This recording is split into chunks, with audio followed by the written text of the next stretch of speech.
Amén, hermanos. Vamos a continuar con nuestra serie de sermones expositivos del Evangelio según Mateo. Así que les voy a invitar, hermanos, a que abran sus Biblias en el capítulo 15, Evangelio según Mateo. En su capítulo 15 vamos a dar lectura del versículo 1 al versículo 20.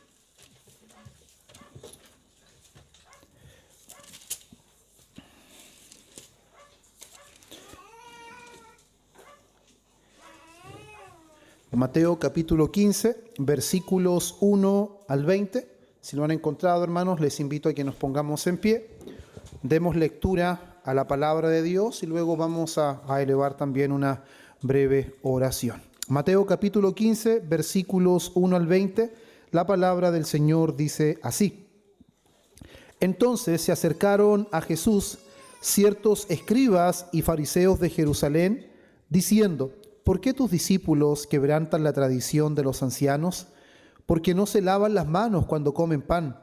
Respondiendo él les dijo: ¿Por qué también vosotros quebrantáis el mandamiento de Dios por vuestra tradición?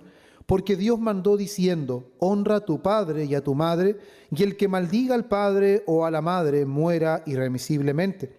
Pero vosotros decís: cualquiera que diga a su padre o a su madre: es mi ofrenda a Dios todo aquello con que pudiera ayudarte, ya no ha de honrar a su padre o a su madre.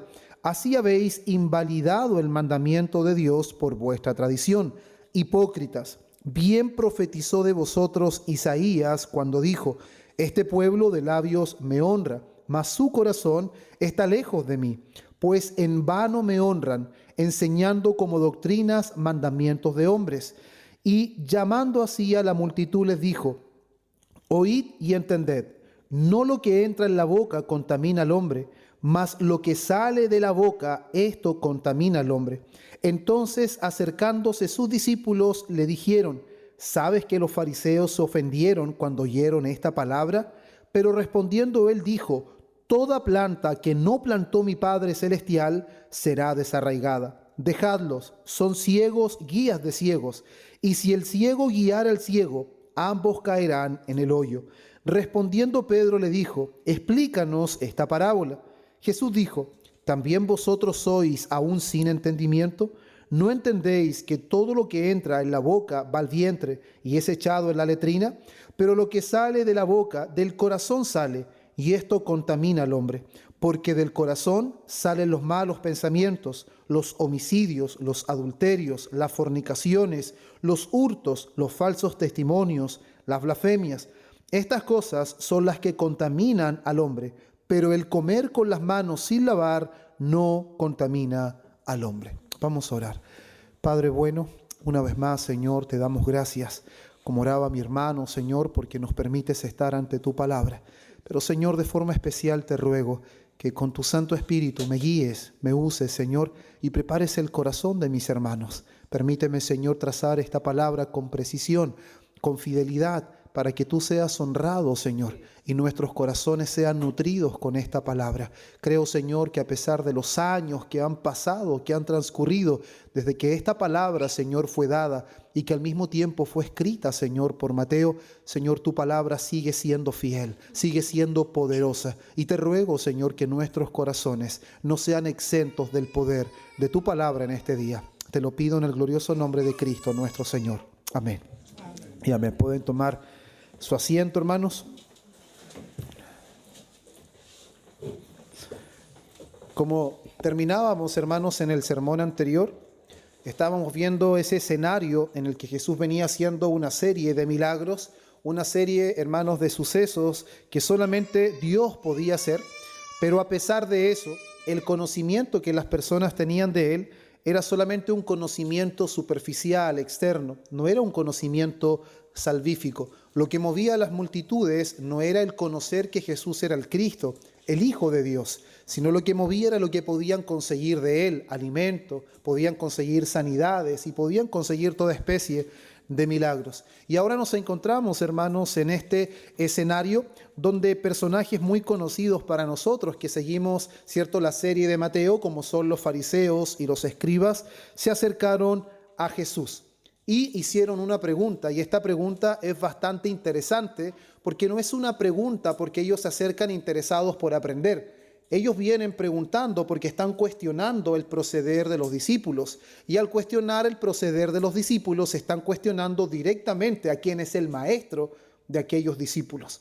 Y nos vamos a encontrar, hermanos, que nosotros actualmente no vivimos en una época que se diferencia tanto de la época en la que nosotros ahora nos encontramos en nuestro texto. ¿Por qué, hermanos? Porque principalmente lo que vamos a ver de estos hombres religiosos es que le van a dar un sentido bastante extremo en cuanto a importancia, en cuanto a autoridad, a tradiciones que los hombres implementaron, y no así al mandamiento de Dios. Y nosotros en el tiempo actual, hermanos, podemos decir con bastante claridad que muchas personas identifican el cristianismo con prácticas externas. Muchas personas, si les preguntamos nosotros qué es lo que es el cristianismo o qué es lo que es para ellos un cristiano, normalmente, hermanos, lo van a identificar con ciertas prácticas externas. Para algunos, hermanos, ser un buen cristiano consiste en asistir regularmente a la iglesia, cumplir ciertas normas, evitar o inclusive dejar ciertos hábitos o mantener ciertas tradiciones. Pero la pregunta que nosotros vamos a plantearnos en este pasaje, hermanos, es mucho más profunda que lo que acabamos de mencionar. Porque el Señor Jesús, además, hermanos, de cuestionar lo que ellos le llamaban autoridad o lo que ellos priorizaban por sobre la palabra del Señor, el Señor nos va a permitir conocer qué es realmente lo que contamina al hombre de Dios. ¿Qué es lo que realmente contamina al hombre? ¿Dónde realmente se encuentra el problema? ¿Y por qué los hombres se han esforzado a lo largo de la historia, a través de la religión falsa, de solo cambiar conductas de los hombres, pero no son capaces de poder revertir la verdadera situación que está en el corazón? Y es precisamente eso lo que vamos a ver a lo largo de este sermón. Por eso, hermanos, el título de este sermón es Cuando la religión reemplaza la palabra de Dios. Cuando la religión reemplaza la palabra de Dios. Y como subtítulo, hermanos, que es bastante imposible dejar esto afuera porque está inmerso en nuestros versículos, el corazón del problema es el problema del corazón. El título es Cuando la religión reemplaza la palabra de Dios, pero como subtítulo, el corazón del problema es el problema del corazón. Y lo que vamos a ver, hermanos, a lo largo de estos versículos, que son 20, vamos a ver 4 puntos. Y estos 4 puntos, hermanos, están divididos de la siguiente manera.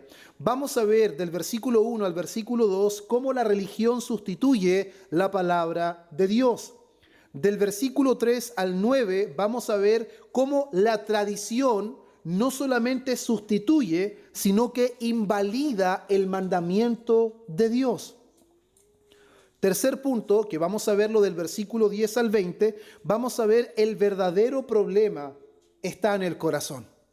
Y el cuarto punto, hermanos, que va a ser una conclusión que se desprende de nuestro pasaje, es solo Cristo puede dar un corazón nuevo para solucionar el verdadero problema. Solo Cristo puede dar un corazón nuevo para solucionar el verdadero problema. Ahora, cuando vamos a nuestro texto, hermanos, versículos 1 y 2 dice: Entonces se acercaron a Jesús ciertos escribas y fariseos de Jerusalén, diciendo: ¿Por qué tus discípulos quebrantan la tradición de los ancianos? Porque no se lavan las manos cuando comen pan. Ahora, antes de responder directamente, hermanos, esta pregunta de los fariseos, debemos comprender quiénes eran estos hombres y qué es lo que están defendiendo. ¿Cuáles son las intenciones que estos hombres tienen al momento de poder hacer esta pregunta? Al igual que cuando se acercan llevando a una mujer que había sido sorprendida en el acto de adulterio, aparentemente estos hombres tienen la intención de resguardar la ley del Señor. Aparentemente ellos son hombres rectos, rigurosos en guardar los mandamientos del Señor. Pero cuando leemos la historia completa, vemos que el único interés que ellos tenían era poder invalidar las enseñanzas de Cristo, el poder anular todo lo que Cristo estaba haciendo. Y el escenario en esta oportunidad, amados hermanos, no es distinto. Lamentablemente, aunque parezca a primera vista que son hombres que están intentando resguardar principios bíblicos, mandatos divinos, enseñanzas del Señor, vamos a ver que esa no es la intención de su corazón. Y hermanos, esta visita de los fariseos y de los escribas no es casual, porque Jerusalén, hermanos, era el centro religioso de Israel. Por lo tanto, esto nos muestra, hermanos, que estos hombres venían claramente representando, hermanos, el principio religioso de todo Israel. Probablemente estos hombres habían sido enviados para observar cuidadosamente todas las cosas que Jesús venía haciendo. Y tengamos en mente lo que hemos venido estudiando anteriormente. Jesús es conocido no solamente por las personas que no pertenecen al Sanedrín, no solamente por las personas que no pertenecen a ninguna secta religiosa. Estos hombres también conocen perfectamente quién es Jesús. De hecho, ¿cómo podemos asegurar eso? Usted va a Juan capítulo 3 y ve la conversación que Jesús tiene con Nicodemo, y cuando Nicodemo se acerca a Jesús de noche le dice esto: sabemos que has venido de Dios. Él no dice sé, él dice sabemos. Eso incluye o deja en vista una conversación interna dentro del grupo religioso que reconocen que las obras que Jesús está haciendo son obras que solamente Dios hace. Por lo tanto, hermanos, el rechazo, la incredulidad de los judíos no se debe a ignorancia. Se debe a un rechazo aún con toda la luz que ellos han recibido. Ellos rechazan a Cristo conociendo perfectamente que todo lo que Él ha hecho, solo Dios lo puede hacer. Por lo tanto, las afirmaciones de que Él es el Mesías, el Cristo, el Hijo de Dios, están comprobadas con todas las obras que Él ha venido haciendo, no una, no dos, sino innumerables veces en distintas regiones y en diferentes ciudades. Pero a pesar de eso, la incredulidad, la dureza, la corrupción de estos hombres los hace venir una vez más a Jesús. Y recordemos, hermanos, que estos hombres son los principales líderes de Israel. Los escribas son los principales copistas de las Escrituras. Gran parte de este grupo de escribas pertenecía a la secta de los fariseos, que es importante recordar, hermanos, que los fariseos eran la secta religiosa más influyente en Israel, eran quienes promovían la santidad, el resguardo riguroso de todos los mandamientos. Lamentablemente, esta secta no solamente, hermanos, procuraba guardar los mandamientos de Dios, sino que le había comenzado a dar un realce a los mandamientos de los ancianos del pueblo. Y vamos a ver, hermanos, cómo estos mandamientos de los hombres fueron tomando mucha relevancia a lo largo de la historia, y lamentablemente la tradición de los hombres llegó a ocupar un lugar tan prominente que aún llegó a reemplazar y a invalidar el mandamiento de Dios, que es lo que Cristo va a encarar abiertamente y poder clarificar ante toda una multitud. Por eso la pregunta, hermanos, parece una pregunta sencilla. ¿Por qué tus discípulos quebrantan la tradición de los ancianos? ¿Por qué tus discípulos no se están lavando las manos cuando ellos comen pan? Ahora, ellos no dicen, escuche esto, ellos no dicen, ¿por qué quebrantan la ley de Dios tus discípulos? ¿Por qué tus discípulos no se conducen rectamente y están invalidando los mandamientos de Dios? No, la preocupación de estos hombres es que los discípulos están quebrantando la tradición de los ancianos. Y esto es bastante importante. ¿Por qué? Porque este es el verdadero conflicto del capítulo. El conflicto, hermanos, no es un conflicto entre Jesús y la ley. El conflicto de este texto es la palabra de Dios y la tradición de los hombres. Ese es el conflicto. ¿Qué es lo que realmente nosotros debemos amar? ¿Y qué es lo que debe regir nuestra vida? ¿La tradición de los hombres o la palabra de Dios? Y esto nos permite comprender algo bastante importante, que lo que estos hombres traían en mente no era un problema de higiene. Ellos no estaban preocupados porque los discípulos se podían enfermar del estómago. No estaban preocupados porque al no lavarse las manos, esto le podía traer consecuencias a su salud. No, hermanos, los fariseos y escribas no estaban preocupados por la limpieza física. Ellos estaban preocupados, hermanos, referente a una limpieza ceremonial que los ancianos habían expandido o habían hecho universal, de lo que Dios solamente había simplificado y dado un mandato específico a Aarón y sus hijos. Dios había mandado una purificación a Aarón y a sus hijos como sacerdotes de manera tipológica, como una sombra de la necesidad de limpieza y lo que Cristo más adelante vendría a cumplir de manera perfecta. Lamentablemente, hermanos, estos hombres no cumplieron y no llevaron a cabo el mandamiento específico de Dios, sino más bien ellos se atrevieron a poder expandirlo y a darle tal relevancia que inclusive ellos lo pusieron por encima de la palabra de Dios. Y Marcos capítulo 7, versículo 3 al 4, que es el mismo relato, nos da un poco más de detalle en cuanto a esto y dice: porque los fariseos y todos los judíos, mire, ahora no solamente Marcos dice que son solamente los fariseos, sino todos los judíos aferrándose a la tradición de los ancianos. Si muchas veces no se lavan las manos, no comen. A tal punto habían llegado que si no se lavaban muchas veces las manos, preferían no comer. Y dice, y volviendo de la plaza, si no se lavan, no comen.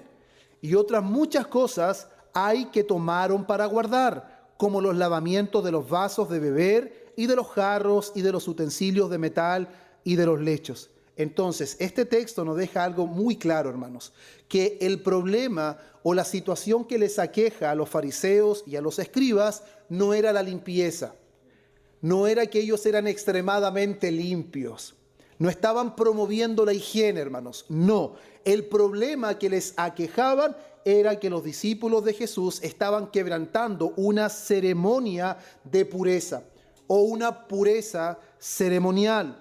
Porque los fariseos, hermanos, habían llegado a creer que ese lavado espiritual privaba a los hombres de ese lavanos privaba al hombre de una contaminación espiritual. Desen cuenta de algo. Habían conectado el lavado de manos física con el estado espiritual de los hombres. Eso es lo que ellos creían en aquel momento. Le habían dado un realce a algo ceremonial, como si verdaderamente, de forma literal, tuviera un impacto espiritual en el corazón de los hombres. Ahora, hermanos, ¿cómo es que estos hombres llegaron a creer eso?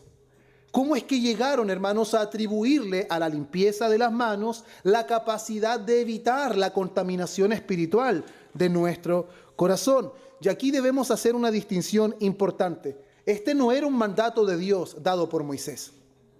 Dios no había entregado este mandato directamente al pueblo. Por eso les decía, hermanos, que Éxodo capítulo 30, versículo 19 al 20, nos explica cuál es el mandato específico que Dios había dado. Mire lo que dice.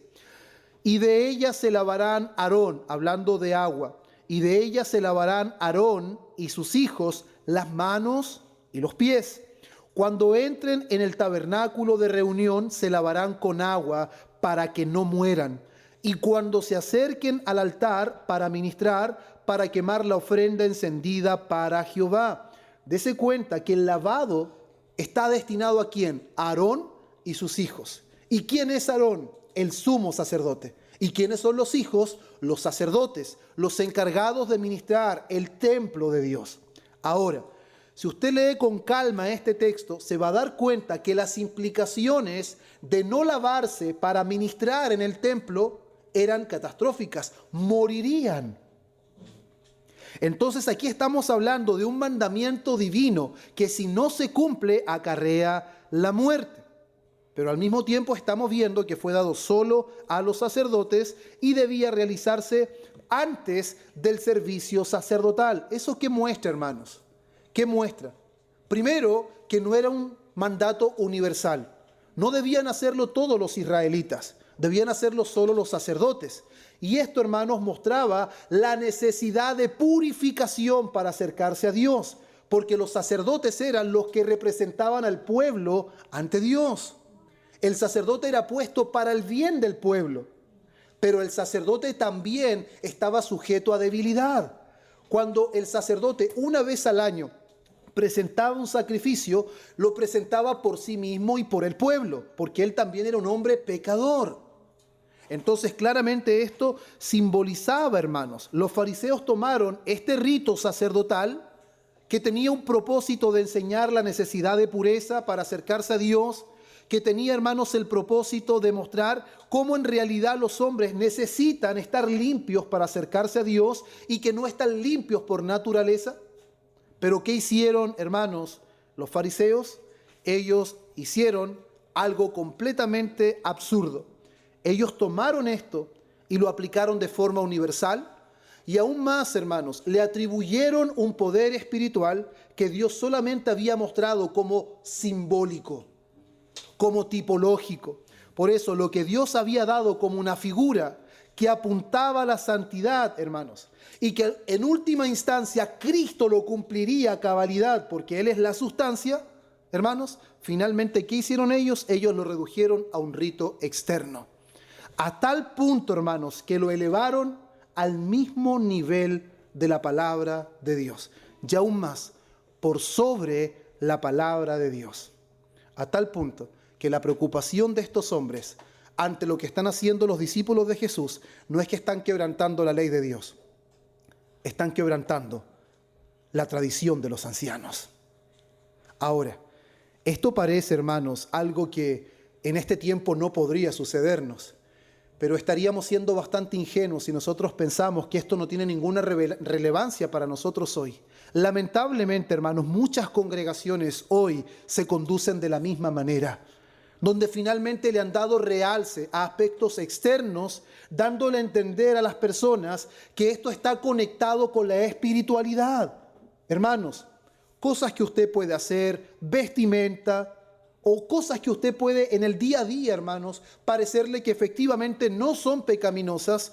Las tradiciones de los hombres han sugerido, y no solo sugerido, sino han estipulado que esas cosas están al nivel de la palabra o inclusive están por encima de la palabra del Señor.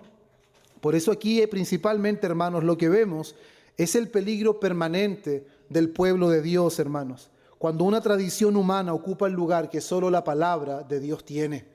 ¿Por qué tenemos que estudiar tanto la Biblia? ¿Por qué debemos conocer tantas cosas? Sermón, estudio. ¿Por qué tenemos que hacer esto? Es porque si no hacemos eso, si no conocemos la palabra, la tradición de los hombres tomará su lugar. Si no conocemos lo que Dios ha revelado claramente en la Biblia, los mandamientos de los hombres, hermanos, tomarán su lugar. Y la iglesia le atribuirá espiritualidad a cosas que no son imprescindibles. Cosas que podemos hacer o no podemos hacer siempre y cuando no vayan en contra de la palabra de Dios. Pero ese es un peligro latente. Por eso, hermanos, la pregunta de estos hombres no solamente deja en evidencia la equivocación doctrinal que ellos tienen, sino que revela la realidad de su corazón. El corazón de estos hombres es un corazón corrupto, es un corazón corrompido. ¿Cómo podemos estar seguros de esto? Porque la preocupación de los fariseos era completamente externa.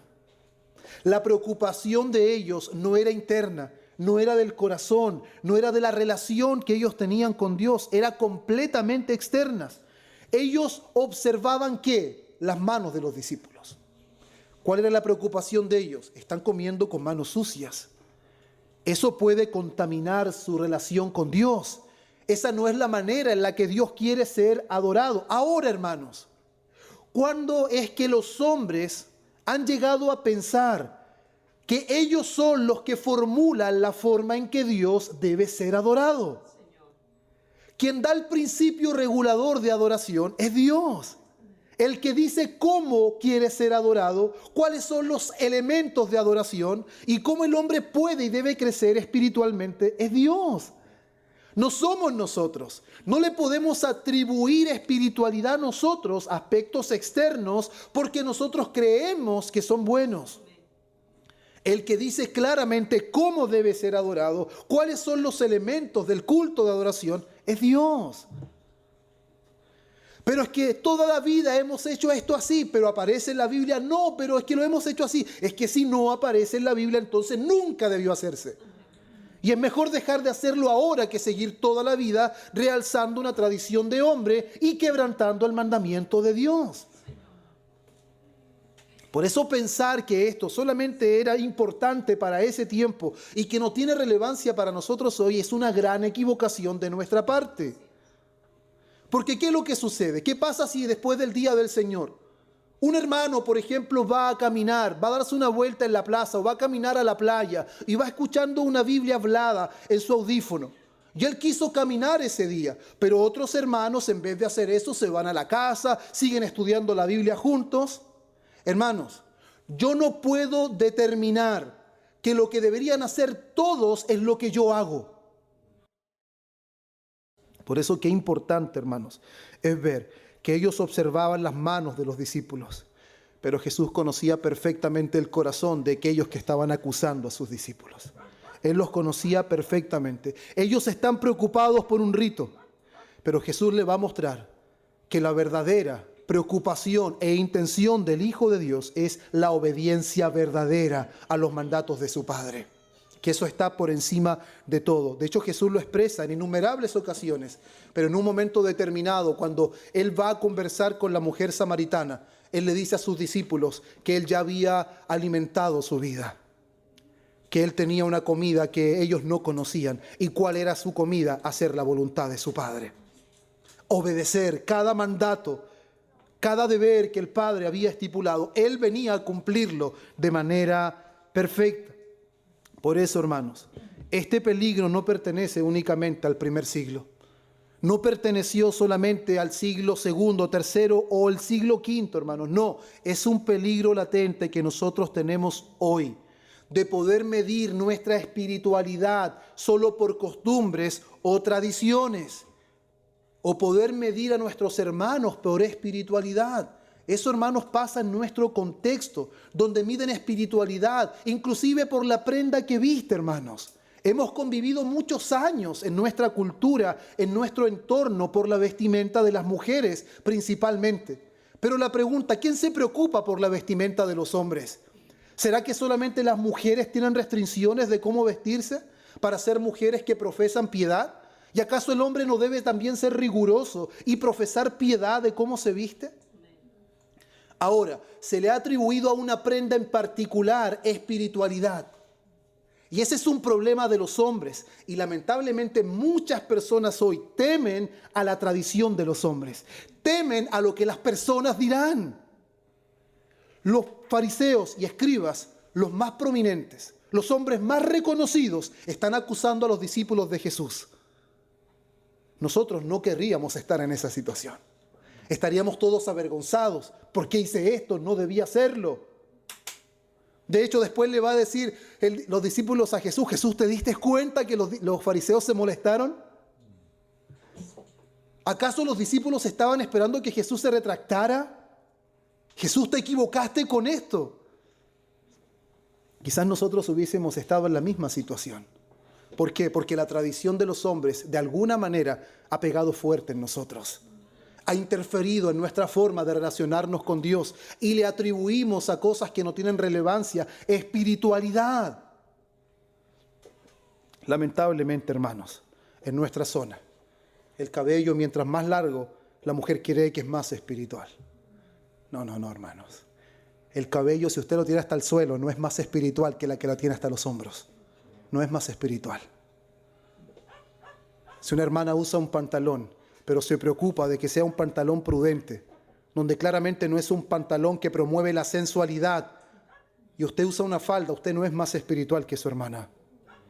Usted decidió ocupar una falda y ser piadosa ocupando esa falda. Usted decidió usar un pantalón y decidió ser piadoso ocupando esa falda, ese pantalón. Pero atribuirle espiritualidad al cabello, a la prenda, hermanos, es caer en fariseísmo, es caer en legalismo, atribuyéndole a cosas externas que no tienen ninguna intervención en nuestro espíritu, espiritualidad, hermanos. Y lamentablemente nuestra zona está infectada con ese legalismo.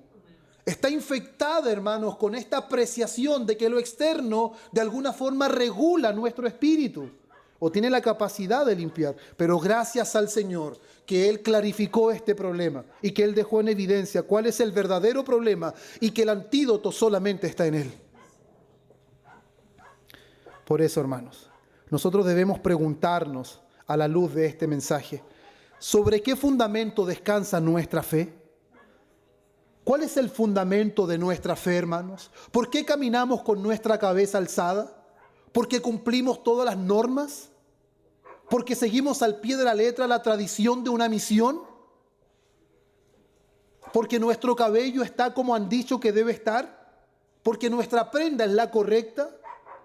No, hermanos, si nuestra fe descansa en la tradición de los hombres, verdaderamente no hemos conocido a Dios. Verdaderamente no hemos conocido a Dios, porque si bien nuestro aspecto externo de alguna manera evidenciará la condición de nuestro corazón, nuestra fe no descansa en lo que somos por fuera. Nuestra fe descansa en lo que Cristo consiguió una sola vez y para siempre por nosotros. En lo que Él hizo y no en lo que somos capaces de hacer, sin dejar, hermanos, sin dejar claro que no significa que el creyente vive deliberadamente como si no ha conocido a Dios. No, porque lamentablemente siempre hay que aclarar ese punto, porque se malinterpreta, se malentiende, pero no se está promoviendo de este púlpito que las hermanas o los hermanos pueden vestir deliberadamente, sensualmente, no. Porque si es un creyente de Dios, Dios ha puesto su temor en su corazón para que no se aparte de él. Eso es muy relevante, hermanos. Entonces, ¿qué es lo que gobierna nuestra vida? ¿La palabra de Dios o las tradiciones? ¿Qué es lo que gobierna nuestra vida cristiana? ¿La palabra de Dios o costumbres? Las tradiciones, hermanos, algunas veces pueden ser útiles, pero solo cuando están sujetas a la palabra de Dios. Si no está sujeta a la palabra de Dios o está ocupando el lugar de la palabra de Dios, debe ser desechada. Se convierten en un peligro inmenso cuando ocupan la autoridad que solo Dios ha dado por medio de su palabra. Por eso toda iglesia, hermanos, debe examinar continuamente sus prácticas. Debe examinar continuamente sus prácticas, porque ¿no será que alguna práctica está suplantando la palabra de Dios? ¿No será que alguna de nuestras prácticas le estamos atribuyendo un peso espiritual que no tiene y estamos invalidando el mandamiento de Dios por esa práctica? Por eso, hermanos, los fariseos pensaban que habían encontrado una falta importante en los discípulos. Y al encontrar a los discípulos la estaban encontrando en Jesús. Pero Jesús, ¿qué es lo que hace, hermanos? ¿Responde defendiendo el comportamiento de sus discípulos? No. Él no responde defendiendo el comportamiento de sus discípulos. De hecho, Él afirma que sus discípulos sí han quebrantado la tradición de los ancianos. Porque Jesús sí conoce la tradición de los ancianos y ellos lo han quebrantado. Pero Jesús hace algo mucho más profundo. Él les muestra que quienes en realidad están quebrantando algo son ellos. Pero lo que están quebrantando no es una tradición de hombres, sino es la voluntad de Dios. Es el mandamiento de Dios. Por lo tanto, los verdaderos quebrantadores no son sus discípulos por comer con manos no lavadas recién, sino son ellos que quebrantan el mandamiento de Dios. Por eso pasamos, hermanos, a ver el segundo punto. Cuando la tradición anula la palabra de Dios. Versículo 3 al 6. Respondiendo él les dijo: ¿por qué también vosotros quebrantáis el mandamiento de Dios por vuestra tradición? Porque Dios mandó diciendo: honra a tu padre y a tu madre, y el que maldiga a padre o madre muera irremisiblemente. Pero vosotros decís: cualquiera que diga a su padre o madre, es mi ofrenda a Dios, todo aquello con lo que pudiera ayudarte, ya no ha de honrar a su padre o su madre. Así habéis invalidado el mandamiento de Dios por vuestra tradición. ¿Qué pasa aquí, hermanos? Los fariseos llegaron convencidos de que Jesús debe dar explicaciones. Pero ¿qué es lo que sucede? El Señor responde con una pregunta que va a cambiar completamente, hermanos, el rumbo de la conversación. Él les dice, reitero, ¿por qué también vosotros? ¿Se da cuenta? ¿Por qué también? Sí, es verdad, ellos están quebrantando la tradición de hombres, pero ¿por qué también ustedes quebrantan el mandamiento de Dios por vuestra tradición? ¿Por qué han puesto por encima de la palabra de Dios la tradición de hombres? Ellos preguntan por una tradición, pero Jesús les responde hablando por el mandamiento. Y eso es precisamente, hermanos, lo que la iglesia debe velar continuamente y examinar a la luz de las Escrituras todas sus prácticas. Entonces, ¿cuál era el verdadero conflicto? ¿Simplemente que los discípulos estaban comiendo con manos no recién lavadas? No, hermanos. El verdadero conflicto que hemos visto hasta ahora es quién tiene la autoridad. ¿Cuál es la autoridad que prima en la vida del pueblo de Dios? ¿La tradición de los hombres o la palabra de Dios? Es que va a ser muy difícil porque la iglesia ha venido creyendo todos estos años esto. Ahora, ¿cómo lo vamos a hacer? He conversado con algunas personas que les ha costado hacer algunos cambios dentro de la iglesia, porque lamentablemente dentro de las personas que se congregan son personas más ancianas y son dueñas del recinto donde están. Y saben que si se cambian algunas cosas que han venido haciendo por generaciones, posiblemente les van a quitar el terreno. Que se lo quiten. Que se lo quiten. ¿Acaso el terreno es más importante que poder hablar y enseñar la verdad de Dios, hermanos? ¿Será más importante resguardar un terreno para que estemos cómodos y tranquilos y dejar bajo tierra la palabra de Dios, hermanos, escondida? Lamentablemente, hermanos, el peso de la tradición, aún en nuestros días, es mayor que el peso de la palabra de Dios para muchos hombres. Y es algo muy lamentable decirlo, hermanos. Pero Jesús, hermanos, en ese momento no está rechazando meramente una tradición, sino lo que está rechazando es que la tradición esté por encima de la palabra de Dios y que se le esté atribuyendo un concepto espiritual, que se le esté atribuyendo poder espiritual. Por eso, hermanos, lo que condena al Señor Jesús es que la tradición ocupe un lugar de autoridad que solamente la palabra de Dios debe tener. Por eso Jesús es el principal, el primero que establece la autoridad suprema de las Escrituras. Él no apela, hermanos, a la tradición de los ancianos, Él no cita a ningún rabino, Él no acude a ninguna escuela de interpretación. Lo que Jesús dice, Dios lo mandó, y eso es lo que deben hacer. Si Dios lo ha dicho, eso está por encima de todo lo demás. Si Dios lo ha revelado en la Escritura, eso es lo que debe regular la vida de la iglesia y la vida de todo creyente. Y todo creyente, hermanos, es responsable por velar de que la iglesia camine a la luz de las Escrituras y no a la luz de las tradiciones. Todo creyente es responsable, no solo el pastor, no solo quienes pueden predicar y enseñar. Toda la iglesia es responsable de conocer la palabra del Señor por si alguien se está desviando y le está atribuyendo poder espiritual a una tradición. Él no puede guardar silencio. Él no puede decir, bueno, Dios se las arreglará con el pastor. No, usted también se las arreglará con Dios por no haber advertido al pastor y por no haber sido fiel a lo que la palabra de Dios dice. Isaías 8:20, a la ley y al testimonio. Si no digieren conforme a esto, es porque no les ha amanecido. ¿Qué significa eso, hermanos? Que toda doctrina, toda práctica y toda tradición, ¿a qué debe someterse? A la palabra de Dios. Toda enseñanza, hermanos, todo debe someterse a la palabra de Dios. Aun quien hoy les está exponiendo, su enseñanza debe ser sometida a la palabra de Dios.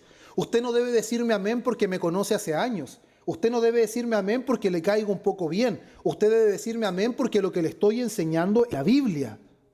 Usted no puede tener una relación conmigo meramente de simpatía, hermanos. Y yo con usted tampoco. Porque el día que nuestra relación sea meramente de simpatía, yo no lo voy a poder pastorear bíblicamente. Y usted no podrá relacionarse conmigo bíblicamente porque la simpatía pondrá un obstáculo entre la verdad, hermanos, y nosotros. No puede darse eso. Por eso el padre en la familia también cumple un rol importante. Él es el padre. La madre es la madre. No ha sido un llamado a ser amigos. El día que se transforma en amigo y deja de ser padre, el hijo nunca más querrá contarle algo. Porque le dirá, ya no puedo confiar en ti. Pensé que eras mi amigo. Porque el amigo no va a decir nada. Pero el papá le va a decir, eso no es lo correcto. Ese no es el camino que debes seguir. Eso no es lo que Dios ordena por su palabra. ¿Se da cuenta? Pero lamentablemente los hombres de aquel tiempo y en este tiempo se vuelve a repetir la historia. Han puesto la tradición de los hombres, costumbres humanas, por encima de la autoridad de las Escrituras. A tal punto, hermanos, que una de las preguntas que yo me hacía personalmente, ¿por qué el Señor Jesús ocupa el quinto mandamiento para poder contrarrestar la enseñanza de estos hombres? Y eso me hacía buscar, indagar, estudiar, hermanos. Y cuando veía, hermanos, principalmente Jesús, para demostrar el peligro de sus tradiciones, Jesús les presenta un caso concreto que está totalmente conectado con lo que ellos están haciendo. Lo primero que él hace, le cita Éxodo 20:12. Honra a tu padre y a tu madre para que tus días te sean alargados en la tierra que Jehová tu Dios te da. Jesús está apuntando que ese es el quinto mandamiento. No es una sugerencia, no es una tradición humana, es un mandamiento divino. Y también añade otra disposición de la ley, que es Éxodo 21:17, cuando dice, el que maldijere a su padre o su madre morirá irremisiblemente. Eso es lo que dice Jesús, ¿cierto? Y eso está en Éxodo 21:17. ¿Y qué es lo que nos muestran, hermanos, estos textos? Muestran la enorme importancia que Dios le concede, hermanos, al honrar a padre y madre. Dios le ha concedido el deber a los hijos de honrar a su padre y su madre, de cuidar y sustentar cuando fuere necesario. Ahora, ¿qué fue lo que hicieron los fariseos? Ellos habían desarrollado, hermanos, una tradición conocida como Corbán, que eso lo menciona Marcos en el mismo texto que les decía hace un rato, lo menciona. ¿Y qué significa la palabra Corbán? Puede significar ofrenda, consagrado o dedicado a Dios. Ahora, ¿en qué consistía esto, hermanos? Que una persona podía declarar que sus bienes eran Corbán. ¿Qué significa esto? Que podían decir que todo lo que tenían para poder ayudar a sus padres que estaban en necesidad, ya no eran hijos que vivían bajo el mismo techo, ya no eran padres que podían valerse por sí mismos, sino que ahora sus hijos debían sustentar a sus padres. Pero esta tradición decía que los hijos podían decir, todo lo que tengo es Corbán, todo lo que tengo es dedicado a Dios, por lo tanto, padre y madre, no puedo ayudarte en nada. Entonces, ¿cuál era el problema de esto? Que Dios había dado un mandamiento, honrar al padre y la madre, pero ellos crearon una tradición que se oponía, que quebrantaba e invalidaba el mandamiento de Dios. Y ahora, hermanos, el egoísmo, la corrupción del corazón, porque cuando nosotros vemos cómo Jesús encara a estos hombres, deja entrever que en realidad esa tradición ni siquiera era porque lo que tenían era para dedicarlo al Señor, sino era principalmente para ellos quedarse con eso. No era la preocupación, efectivamente, poder bendecir y honrar al Señor. ¿Por qué, hermanos? Cuando nosotros verdaderamente queremos honrar al Señor, no vamos a poner un mandato nosotros, vamos a obedecer el mandato de Dios.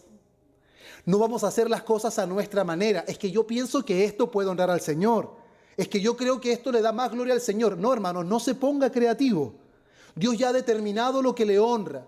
Dios ha determinado lo que le glorifica. No debemos nosotros decir, es que yo pienso que esto le puede agradar a Dios. No, hermanos, Dios ha determinado claramente lo que le agrada. Señor. Él ha dicho claramente cómo Él debe ser honrado.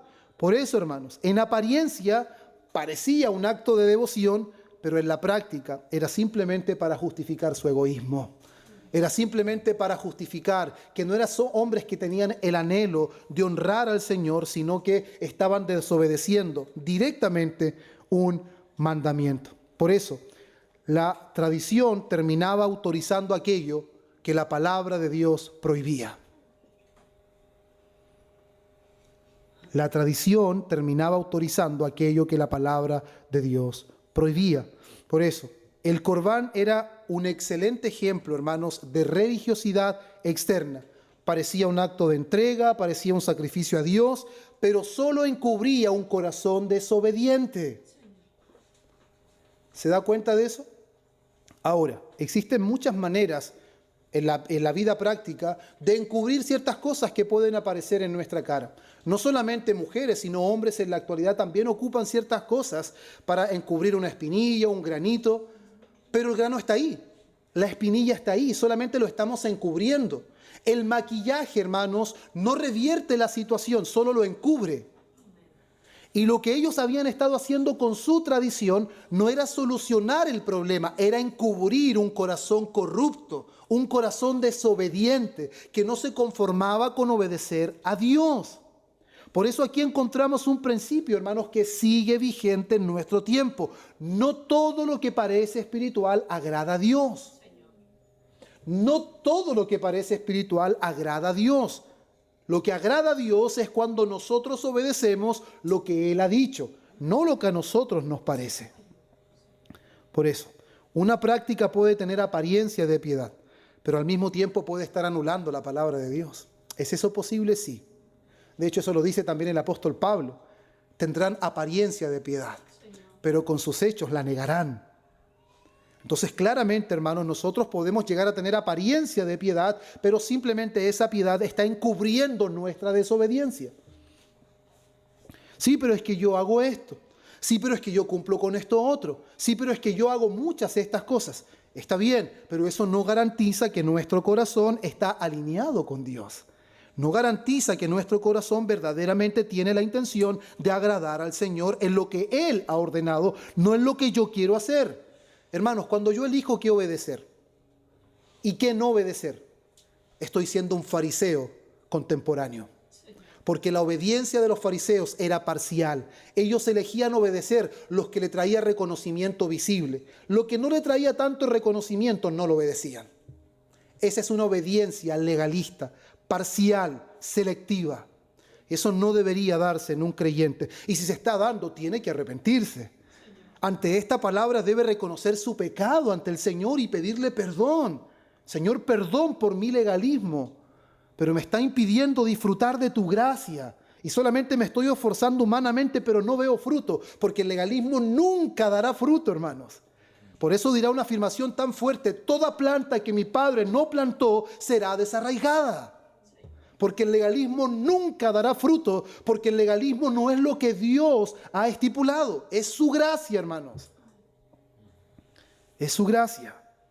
Por eso Él les dice: así habéis invalidado el mandamiento de Dios. Él concluye con una acusación bastante severa. Han invalidado el mandamiento de Dios por vuestra tradición. Y esa palabra que utiliza es importante porque significa dejar sin efecto, quitar fuerza o hacer inútil. Su tradición hizo inútil la palabra de Dios. La dejó sin efecto. No están simplemente añadiendo una costumbre, están reemplazando la única autoridad que debería gobernar sus vidas. La están reemplazando con tradiciones. Por eso, hermanos, reitero, aquí estamos encontrando el gran peligro del legalismo. El legalista siempre termina obedeciendo aquello que él mismo ha establecido, pero relega a segundo plano lo que Dios realmente ha mandado. Él establece qué es lo que va a obedecer, pero relega lo que él no quiere obedecer. Si voy a obedecer esto esta semana, pero esto interfiere con mis planes. Esto interfiere con lo que yo quiero hacer. Amado hermano, la palabra llama a arrepentirse si estamos pensando así. La obediencia del creyente no es parcial, si bien no es perfecta, pero es sincera, es honesta. Y cuando se da cuenta que no está obedeciendo correctamente, ¿qué hace? Se arrepiente y le pide al Señor que encamine su camino, sus pasos. Eso fue exactamente lo que ocurrió con los fariseos. Por eso, hermanos, este pasaje me llamaba a mí mientras lo preparaba y ahora los llama a ustedes a examinarse continuamente. Es posible, hermanos, defender con mucho celo costumbres, tradiciones, mientras estamos descuidando la palabra de Dios. Muchas personas dicen: no, eso no me lo toque. ¿Pero y eso es bíblico? No, pero no importa. Esta es una tradición. Alguien podrá decir: sí, pero ustedes siguen la tradición reformada. Sí, pero la tradición reformada es: vuélvanse a la palabra, vuélvanse a la escritura, una y otra vez. Desechen las enseñanzas de los hombres, desechen la tradición oral que no tiene ningún sustento y solo la escritura. Esa es la tradición reformada, hermanos. Por eso la tradición no puede normar nuestra vida, hermanos. Es la palabra de Dios la que debe normar nuestras vidas. Los fariseos creían que la contaminación espiritual podía llegar desde afuera.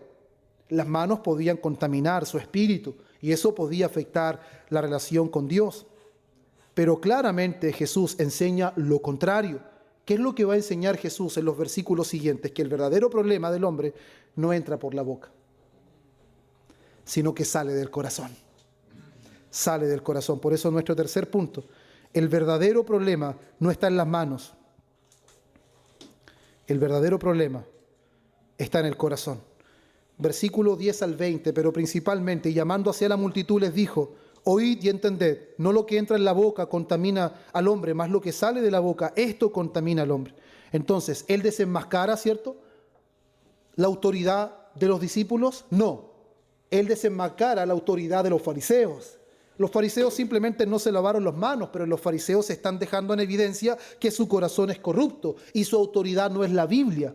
Por más que la transcriben, la copian, la enseñan, la promueven, pero no es la autoridad de sus propias vidas, hermano.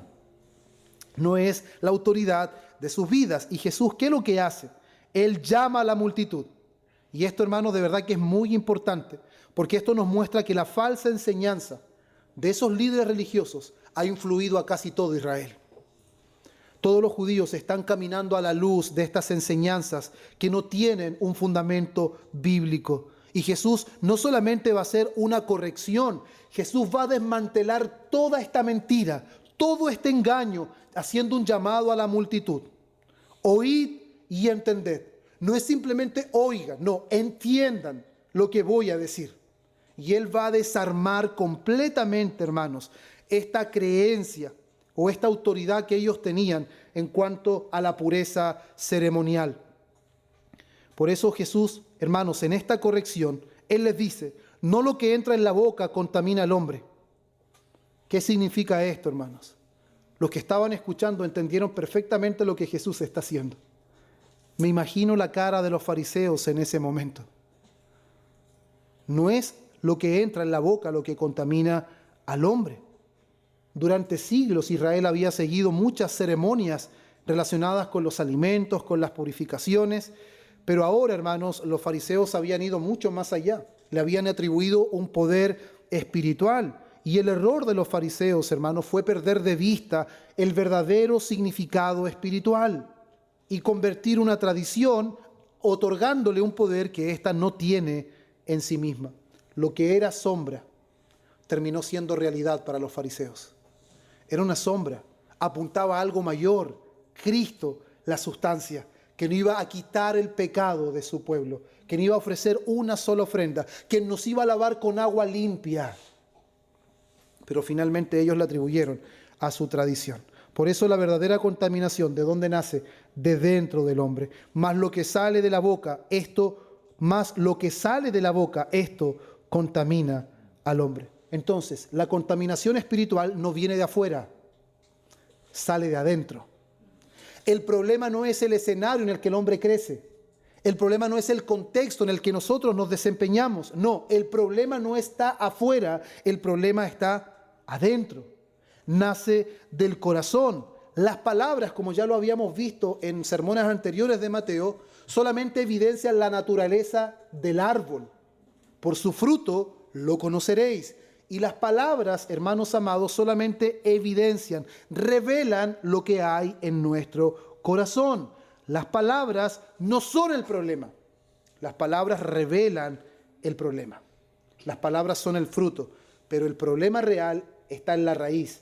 Y ese problema está en el corazón. Por eso el versículo 19, porque del corazón salen los malos pensamientos. Del corazón sale fornicaciones, blasfemias, falsos testimonios, sale todo tipo de cosas. Lucas 6, 45 dice: el hombre bueno del buen tesoro de su corazón saca lo bueno, y el hombre malo del mal tesoro de su corazón saca lo malo, porque de la abundancia del corazón habla la boca.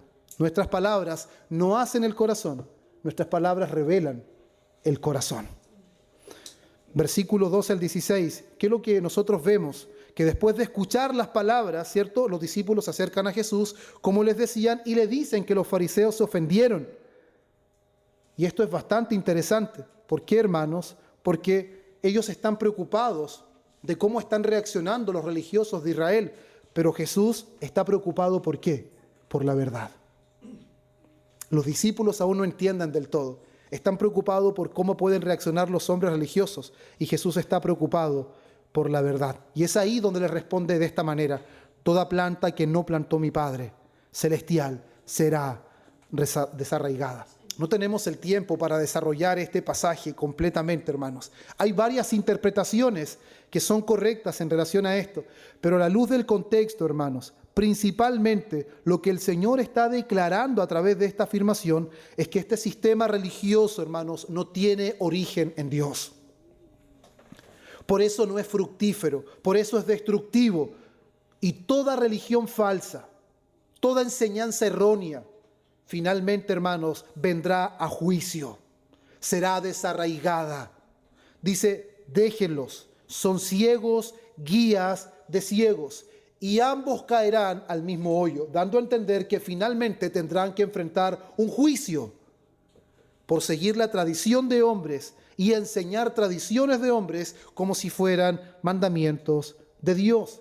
Y qué contradictorio. Ellos son los maestros, ellos son los intérpretes, ellos son los guías. Y Jesús le dice, ciegos, guías de ciegos, y van a caer a un mismo hoyo. Bien habló de ustedes Isaías. Ustedes solo de labios me honran, pero su corazón está lejos de mí. Enseñando como mandamientos de Dios doctrinas de hombres. Qué terrible acusación, hermanos. Dios los había llamado para guiar su pueblo, para pastorear a sus ovejas, y ellos ahora se tomaron la atribución de revertir, de quebrantar y de invalidar la palabra con tradiciones que ellos mismos habían creado. Por eso, hermanos, la verdadera ceguera no consiste en que ignoramos muchas cosas, sino que consiste en creer que conocemos a Dios mientras rechazamos su palabra. Muchas personas dicen, yo conozco a Dios, mi Dios es así, mi Dios es acá. ¿Según qué? ¿Según quién? ¿Según su experiencia? ¿Será que se está pareciendo a los fariseos y escribas? ¿Que su experiencia se volvió normativa? Y finalmente la iglesia ahora debe tomar como mandamientos de Dios enseñanzas de hombres. Hermanos amados, podemos conocer muchas cosas, pero si esas cosas que conocemos no surgen de las Escrituras, entonces no podemos reconocer que conocemos verdaderamente a Dios, porque el verdadero conocimiento de Dios viene exclusivamente de su palabra, de lo que Dios ha revelado de sí mismo. Y del versículo 17 al 20, hermanos, vemos esta pregunta. Cuando los discípulos le preguntan a Jesús, especialmente Pedro, que les explique la parábola. ¿Qué parábola? ¿La de la planta? No, la parábola en cuanto a qué es lo que contamina, porque Jesús le responde, ¿no entendéis que todo lo que entra va en la boca, va al vientre y es echado en la letrina? Eso deja claridad de que la pregunta de la parábola que está haciendo no es de la planta que no plantó su padre, sino en cuanto a lo que contamina al hombre. Y en esto deja claro, hermanos, el Señor Jesús que el alimento solo afecta al cuerpo, pero no tiene poder para contaminar nuestra alma. Si alguien abusa de la comida, probablemente se va a enfermar. Pero no significa que ahora su espíritu quedó contaminado, que era la interpretación que hacían los fariseos y los escribas. Por eso él añade, pero lo que sale de la boca, esto contamina al hombre. Esto es lo que contamina al hombre. Por eso, hermanos, insisto, no podemos culpar el escenario en el que vivimos. No podemos culpar en la familia en la que crecimos, con los amigos que nos rodeamos. La culpa no fue de los amigos, la culpa no fue de la familia, la culpa es de nuestro corazón corrupto. Es nuestro corazón corrupto que se complace en esas cosas, que satisface sus deseos carnales, hermanos. El problema está en el corazón. Porque del corazón salen los malos pensamientos, los homicidios, los adulterios, las fornicaciones, los hurtos, los falsos testimonios, las blasfemias. No, es que lo que pasa es que no pude aguantarme. La tentación fue muy fuerte. No, el problema no venía de afuera. El problema es que el imán que usted tenía dentro lo llevó fuertemente a satisfacer sus deseos pecaminosos y los míos también. ¿Por qué Jesús principalmente, hermanos, es el mayor ejemplo de resistir la tentación, es porque él dependió completamente de su Padre. Y porque él dijo de Satanás, nada hay de ti en mí. Nada. ¿Por qué José, un tipo de Cristo, pudo soportar la tentación ante una mujer como la mujer de Potifar? Porque Dios gobernaba su corazón. Dios gobernaba su vida. Como hombre fue tentado, pero como un hijo de Dios, él fue socorrido. Y David cuando pecó, ¿qué es lo que Dios dice? Por cuanto tuviste en poco mi palabra. David se dejó guiar por sus emociones, tuvo en poco la palabra y las consecuencias son notorias. Por eso, hermanos, los pecados visibles comienzan con pensamientos invisibles. Lo que vemos en el fruto, eso tuvo origen ya en el corazón, tuvo origen en nuestra mente. Una conducta pecaminosa tiene origen en su corazón caído, hermanos, no en las circunstancias. Jeremías 17:9, de memoria lo sabemos, engañoso y perverso es el corazón más que todas las cosas. ¿Quién lo conoce? Solo Dios. Por eso el pecado no es simplemente lo que hacemos, no es algo que hacemos, es lo que somos por naturaleza. Hay una doctrina que circula en estos tiempos negando, hermanos, la naturaleza caída de los hombres y dando a entender que los hombres tienen la capacidad de poder no pecar, pero la influencia externa es tan poderosa que todos los hombres terminan pecando. Eso no es lo que dice la Biblia. Efesios capítulo 2, versículo 3 dice que éramos hijos de ira por naturaleza. El pecado no es simplemente algo que hacemos, es lo que somos. No somos pecadores porque pecamos, pecamos porque somos pecadores. Hasta yo me enredé un poco con eso. Pero finalmente lo dije bien. Por eso, hermanos, ¿dónde solemos buscar la causa de nuestro pecado? ¿Es que me tentaron? ¿Es que la situación? ¿Es que la forma? ¿Es que no pude? No, hermanos, el problema está en mi corazón. Por eso cada vez que cedo, debo arrepentirme.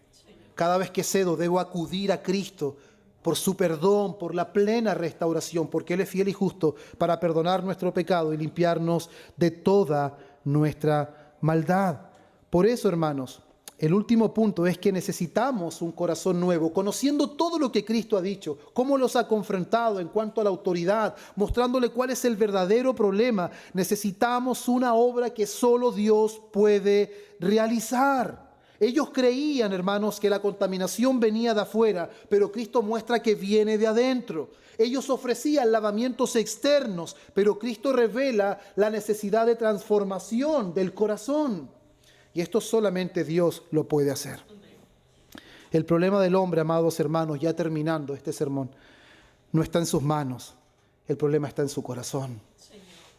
El problema, hermanos, no está en que no hemos hecho los rituales de buena manera, no. El problema está en que no hemos tratado correctamente nuestro problema, que es interno, es del corazón. Pero ¿quién puede cambiar el corazón? ¿Quién puede limpiar ese corazón tan corrupto, tan rebelde, tan legalista? ¿Quién puede cambiarlo? Los fariseos no pudieron con sus ceremonias. Los fariseos no pudieron a través de todos sus rituales, a pesar que se lavaban las manos, los vasos, los utensilios, aún así sus corazones seguían corruptos. Por eso el legalismo, hermanos, siempre actuará sobre la conducta.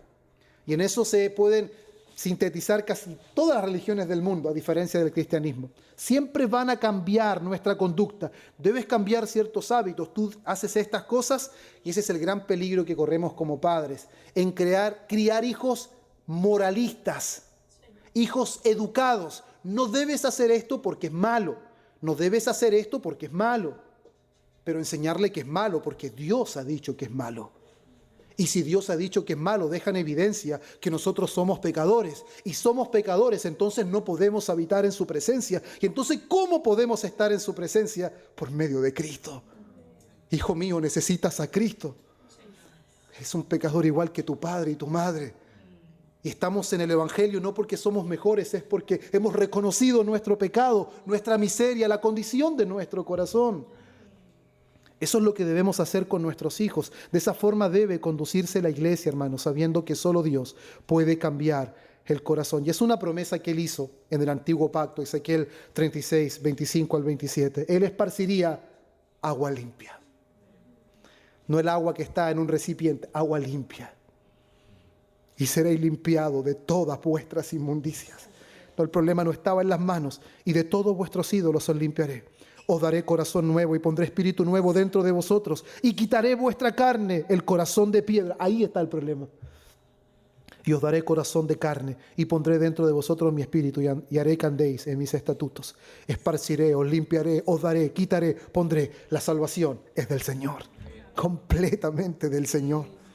Lo que los lavamientos ceremoniales no podían hacer, sino solamente simbolizaban lo que Dios haría en el nuevo pacto, hermanos. Dios lo ha hecho por medio de su Hijo. Por eso si alguno de los que estamos aquí presentes, hoy día ha reconocido que ha intentado llevar su vida a su manera, que ha intentado esforzarse por cumplir, por hacer ciertas cosas, pero no haya gozo, no haya alegría, no ve fruto en su vida cristiana, el llamado de hoy es arrepentirte. Y que vengas a Cristo en arrepentimiento y fe. Porque el problema no es lo que estás haciendo, el problema no está afuera, el problema está dentro. Y ese problema no lo puede solucionar el pastor, ni tu madre, ni tu padre, ni tus hermanos. Solo Dios puede hacerlo por medio de su Santo Espíritu, que aplicará en tu vida la obra gloriosa de redención que llevó a cabo nuestro Señor Jesús. Por eso el llamado hoy a través de esta palabra, hermanos, es que veamos claramente cómo el Señor obró gracia y obró lo que nosotros no podríamos haber hecho nunca. El principal, hermanos, enfoque de esto es conocer claramente que la condición del corazón del hombre estaba en un lugar sin retorno. Nuestro corazón no tenía esperanza fuera de Dios. Pero un día un discípulo le dijo a Jesús: entonces, ¿quién podrá ser salvo? Y la respuesta del Mesías: lo que es imposible para los hombres es posible para Dios. Si hoy nosotros hemos sido salvados y tenemos un nuevo corazón, es porque Dios lo hizo posible, por medio del sacrificio de su Hijo y por la gloriosa obra regeneradora de su Espíritu Santo. Amén, hermanos. Les invito a dar gracias. Padre bueno, te damos gracias por este hermoso tiempo. Gracias por tu palabra en medio de nosotros. Gracias por mostrarnos una realidad, oh Señor, tan importante, para que nuestra única autoridad sea tu palabra. Y examinemos nuestra vida, examinemos nuestra congregación, para que ninguna tradición de los hombres ocupe el lugar supremo que solo tu palabra debe tener. Que nadie se atreva, Señor, a enseñar como mandamientos de Dios enseñanzas de hombres, sino que tu palabra sea nuestro estandarte, que tu palabra sea nuestra columna, que tu palabra sea nuestro fundamento. Y que todo aquel, Señor, que ha intentado humanamente llevar su vida cristiana, se ha esforzado, Señor, en su carne y no ha visto fruto, nunca lo verá. Porque la única manera que veamos fruto y tengamos gozo en nuestro corazón es cuando reconozcamos que no podemos lavarnos a nosotros mismos, que no podemos cambiarnos a nosotros mismos, que necesitamos tu gracia, obrando día tras día, minuto tras minuto, segundo tras segundo. Gracias por tu palabra y gracias, Dios, por tu amonestación, tu exhortación y por estimularnos a venir una vez más ante ti en arrepentimiento y fe.